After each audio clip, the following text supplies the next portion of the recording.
Welcome back to another episode of Look What Just Found. This is episode 782.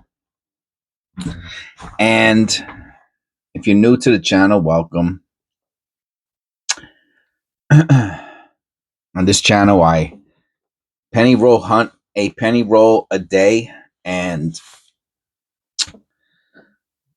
what I used to do, I'm not saying that I won't get any more pennies from the bank in 2026. One bank just told me a few days ago, we're not giving you any more pennies. They basically told me, she told me that straight out, we can't give you any more pennies. So here's your last box. I said, thank you. And that's that. So here in my office, I keep, some bags of pennies for my episodes, right? I try not to keep too many of the same unless they're good. And I don't know if these are good pennies or not. They're all from the same bank. So I don't want to put this in my reservoir that I have here on the side. I have my reservoir on the side where I keep my pennies, right? I don't want to put like 15 rolls, 20 rolls of pennies there if the pennies suck. So let's see what we got here today. And this will determine, because they're all the same.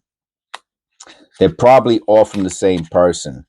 So, and there's no marks. One of the things I always check for are any marks on the wrapper that would indicate whether or not somebody previously searched through the pennies, right? It's called penny roll etiquette, which it doesn't matter anymore because, oh yeah, these are good. There's a lot of copper in here. Okay. Here we go. Yeah, there's a lot. All right. So what I'll do now is I'll put those penny rolls in my reservoir. If there was like no copper here, but I think there's about,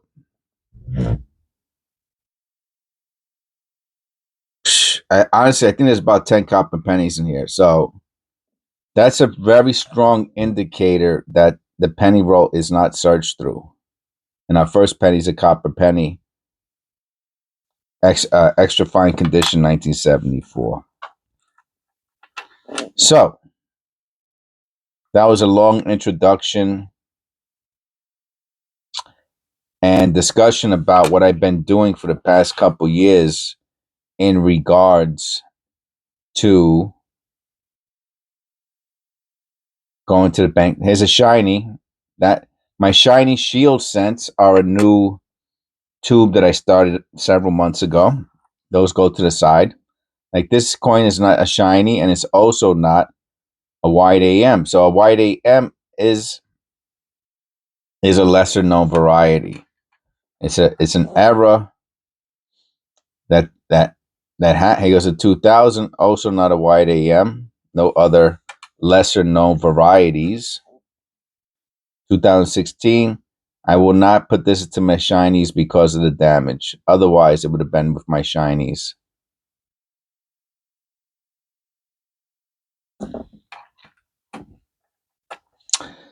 So, kind of,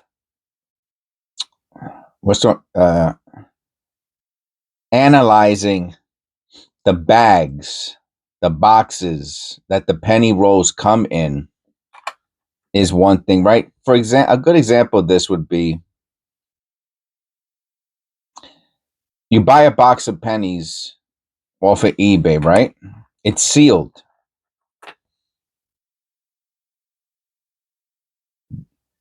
It's coming from the person lives in Aspen, Colorado. When you get the box, you're very excited. You're from Brooklyn, New York, and you're very excited about opening up these pennies so you can listen to Look What Just Found while you're penny roll hunting in the background, right? So you get the box and you're watching my channel and you're seeing all these great, oh wow, that's a nice shiny. And you're seeing all these great, that's two. You're seeing all these great pennies that I'm finding. And what is something, that's a beautiful 69. No floating roof. And what is one of the things that you never really thought about it consciously, right? When you're watching my channel and while you're watching me penny roll hunt, something you don't realize it. I'm going to give you a couple seconds to think about something that is very common amongst 95% of the coins that I'm searching through. And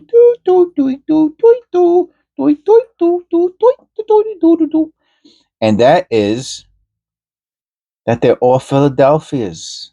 All the pennies I'm looking at are Philadelphias. 95%. 1 out of every 10 is a Denver. 1 out of every 15 out of 20. Sometimes only 1 or 2.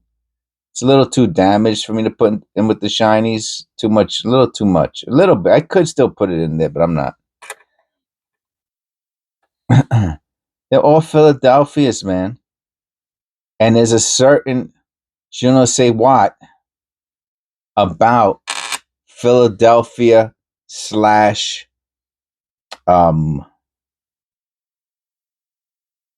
West Point, right? Because there's a lot of years that the coins that West Point also made pennies, but they also did not put a mint mark, a 17p. All right, we even got a 17p. And the 17p, this is a good example, 17p, Philadelphia. You think you're going to find 17p's in Aspen or Denver or San Francisco? Probably not, or much, much, much less of them. Because the P is for Philadelphia. It's the only year that they ever in the history of the United States of America know why I am. You think you're gonna find the 2023 V in Aspen, Colorado, and Denver, Colorado? Probably not. Why? Because that came from the West Point. I believe it's West Point. Someone said Albany, and Albany is where the West Point, or somewhere around there. Upstate New York is where West Point is. The West Point printer, right? So you're not going to find a 2020 V probably out west, from a bank out west. I'll take this one. A little bit of carbon, right? So there's a lot of different varieties that you find on the East Coast that you don't the West Coast. And when you get that box of pennies from eBay from that guy in Aspen, and you open up and you start to penny roll hunt with me, and now everything switched. Instead of 95% of the pennies being from Philadelphia, we haven't even found one Denver yet. From Philadelphia or West Point, 95% of them are from Denver. They all have D mint marks on them. No 2017 Ps. No 2023 extra Vs.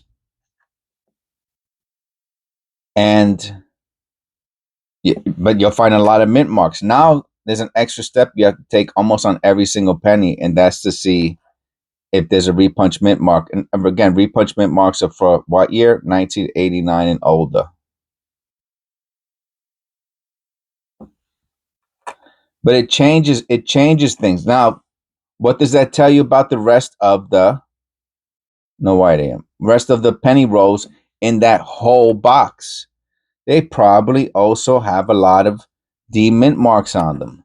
And if you didn't want that, if you did want them, then you're paid in spades, right? You're made in the shade.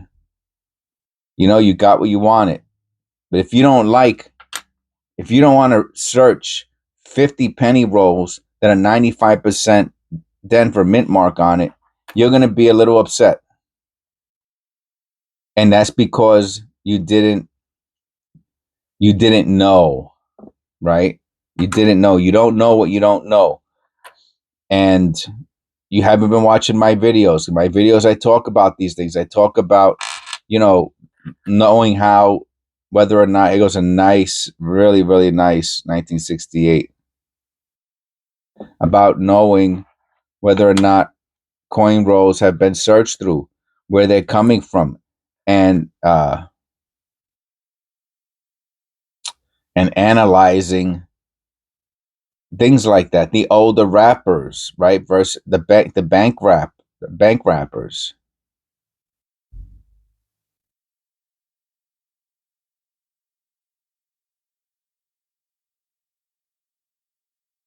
I'm looking at, just caught my attention. I'm looking for my pointer. Hold on. Look at these. Look at these extra shapes. I mean, I never noticed the layering of these shapes. And this one looks like an extra one going down. All right, so let's find another nice looking Lincoln Memorial, if we could even find one. Okay.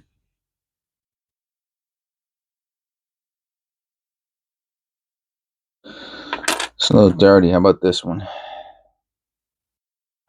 Now, look at the shapes here, right? They go up to the stairs. There's two rows. There's the one going to these stairs and the ones going to the background stairs. Those could be bushes or something. I don't know exactly what those are in the back. They could be lights. I went to the Lincoln Memorial, I think, one time, a long, long time ago, maybe on a trip with school or something like that. Those could be lights. I don't know what they are really. But the wall behind it is flat. You see that area where the wall is? It's flat. All right, let's go back to the coin we found.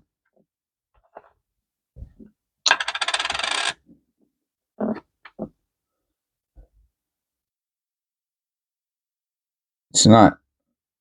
See? And even the lights, they have these little shapes in them. And look, you can even see something here. It looks like a die class, really. Or something's wrong. Maybe an error with the. Let me look at it under the loop. It's probably just some anomaly, you know. I mean, I say anomaly is what you say when you don't know what it is. You know, it could be some. If I had to guess, I would say it's something wrong with the. Ah, but look, I found something interesting.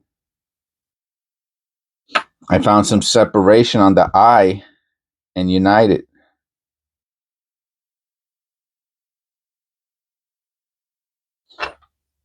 In the loop, you can see the separation right there. So the question is it that could be mechanical doubling, or it could be a second squeeze double die. It's just very small. That I'll put it to the side. I'll put it to the side. I might put that into a into a flip. We'll see. You know, I'm looking at that little space on all of them. Diagnose. That's the word I was looking for before. That's the word I was looking for before. I was talking about before. when you get a box of coins, when you get another beautiful 2017 P, you won't get any of those from a box of pennies out west. And you learn how to start diagnosing forensically. You think copper? That's a wild copper. Yeah, nice looking copper. How to diagnose whether or not where the coins are coming from, how long ago, right? Let's say you've been penny roll hunting for many years and you got boxes and boxes of pennies, and you had the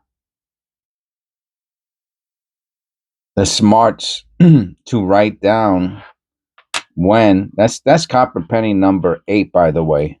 So I said 10, right? But we might get 10. We should get 10. You had the wherewithal to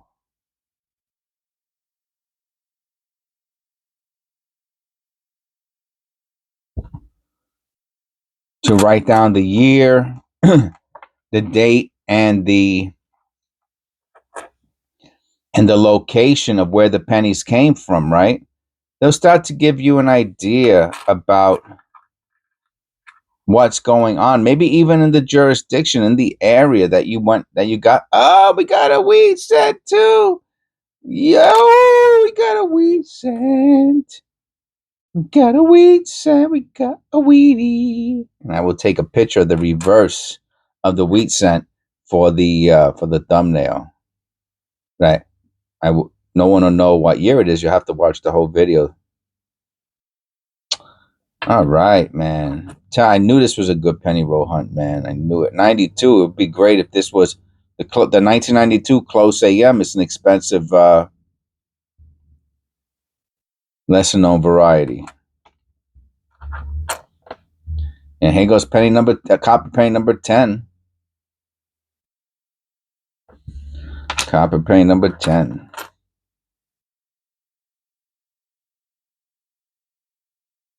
Interesting, huh? Even the zincs could be interesting. Unfortunately, they get rotted. So 2023, is there an extra V? There is not.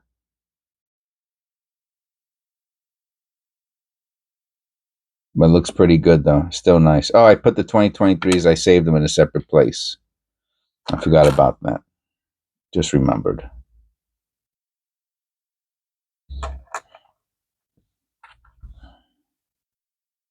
All right. That's a little. Is it copper? No, that's a little too much. Chuck that away. So far we have 10 copper pennies, and I think we have one more. It looks like copper from here anyway.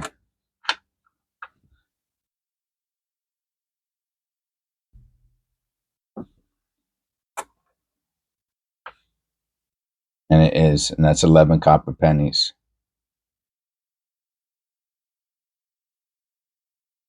Some sort of ejection error.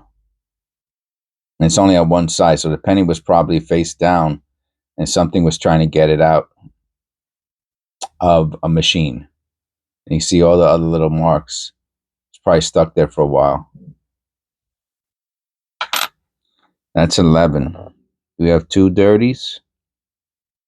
No, that's like the dirtiest one out of all of them. Okay. And, oh, man, I got my little, hold on. The moment we've all been waiting for. Let's see what year this is. And again, diagnose, right? Probably 50s. Look how clean this is, right? I mean, it's just these are the little things that you start doing after. I mean, it could be 40s. I doubt if it's 30s. I mean, if this is dirty 30s, not dirty 30s, that's a super beautiful 30s. It could be like 48, 49, but it's probably 50s.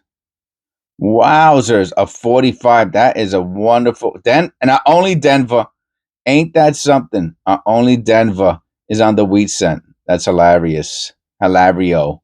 Let me look at this look at his forehead. Let me look at this under the loop. I'll continue to talk to you. Wow. I'm looking at this a little bit more closely because obviously there's some marks on the date.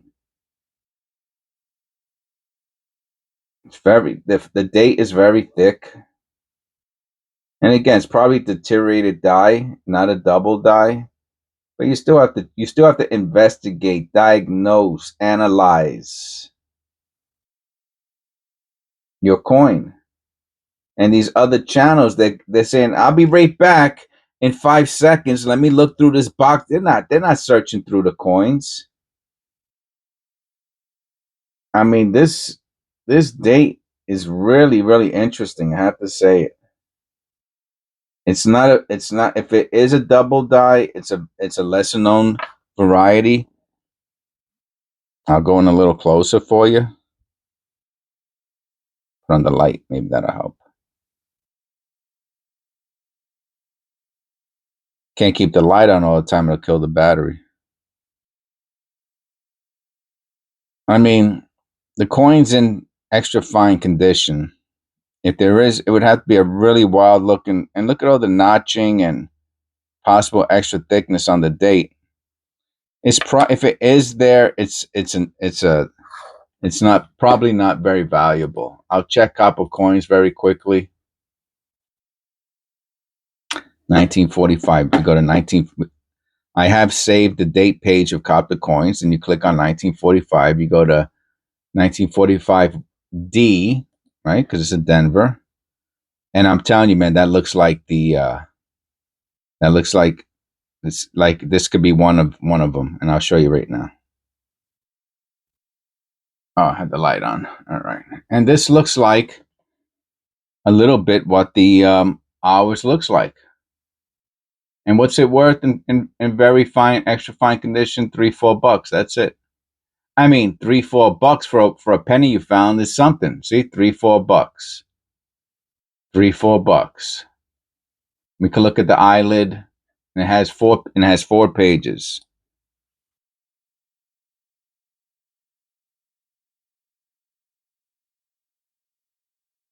And this is what you do. These are all lesser known varieties. You understand? These are $3-4 value coins. If they're in AU condition, they're $8, $10, right? AU $10, $12, whatever. But these are the types of errors other channels are not looking for. Why? Well, first of all, I got some training. That's number one. And when people say you don't need education, you know what type of people say you don't need education? Stupid people. Stupid people say you don't need to be smart. Okay? Now, a smart, uneducated person would say, I want my kids to go to school because I didn't, right? I want my kids to have a better life because I didn't. That's what a smart, uneducated person says, right? Because you can be uneducated and very smart. But if you're uneducated and you think education isn't important, then you're ignorant. Okay? And I got some training. I was fortunate enough to go to college. I was fortunate enough. I'm a learner. That's the type of person I am, right? If you stood here to the end of the video, you get to learn a little something about me, and that is I'm a student, right? I like to learn. I like to take whatever I know and take it to its furthest possible potential. And I was fortunate enough that I had my very first member, Eric from Kenai Collectibles, who I always be thankful for, taught me about copper coins. I went to copper coins. I watched some of his live videos. He taught me about how to use these other resources, Konica. And then I went and I broadened my understanding on my own. I went to and they're all in all the resources, or a lot of the resources that I learned from are in every single description of every single video that I make. 7,000 videos. Do people use it? I hope you use it. Right? These are some of in the description, in the body of every one of my videos. You can click on the links and you can learn as I did. And that's something you're not going to get from any other channel. You're not going to, I've never out of all the channel, now you'll see some of them that they've memorized some of the, like Rob Finds Treasures, he's memorized all of the key varieties, right? That's just something he's done. He memorized them. So when he sees a 1955, for example, he goes, let's see if there's a double die on it. Duh. You can't miss it though. The double dice that Rob Finds Treasures looking for, you can't miss, right? Even if you were visually impaired, you would still be able to feel it. That's how strong. So it's not. He's not teaching you anything. He's entertaining. I love watching Rob Finds Treasure. He's a lot of fun, but he's not teaching anybody anything. Anyway, I just want to put a little exclamation point on the coin that we found and the importance of when you see something, for example, like this, right? You see the date and you're like, oh, I wonder what that means. You don't have to wonder, man. Go to Copper Coins. Go to Konica. Look up. You're looking for the die, right? The die, the picture that matches your picture. Even if you're wrong, you're making an attempt. You're learning, right? Yeah. See, this has the little in front of the fort has the separate, and you'll learn all the terminology, right? What are you looking for? You're looking for spreading. You're looking. What does this one have? Separation, possibly notching. That possibly extra thickness. This might have all of those things.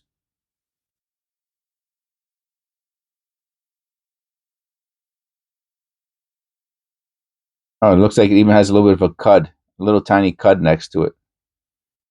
What's a cud?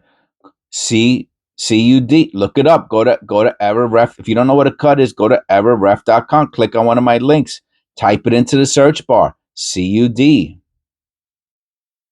That's how you learn, man. That's how you learn. So it has a cud and it probably had. So what does that mean? How much is it worth? Well, I showed you if it is one of those lesser known varieties. I showed you the prices. What's the condition of this? This is extra fine to low AU. Is it AU 50? I don't think so. I think this is in the extra fine category. I think it's better. It's nicer than fine, but not as good as AU 50. So it's probably around extra fine. And the extra fines were about $3, $4, $5, depending on which one of the less known varieties. That would take a little extra time for me to figure out. Okay, so I hope you enjoyed this channel. I hope you enjoyed the video. God bless. And don't forget.